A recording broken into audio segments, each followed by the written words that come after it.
Hello, in this video I will show you how to resize an image in Photoshop without losing quality. If you find this guide useful, consider subscribing and leaving a like. Thank you.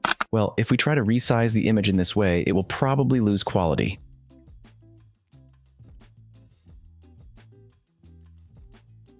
And that has a solution. For that, we will right-click on the image.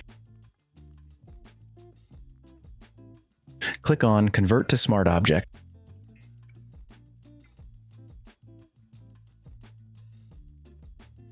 And you should see this icon here.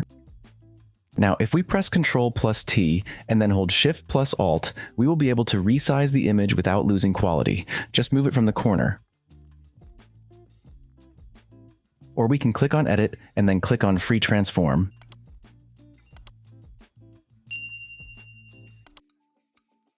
And that's it. If you liked the video, leave me a like and subscribe. Thanks!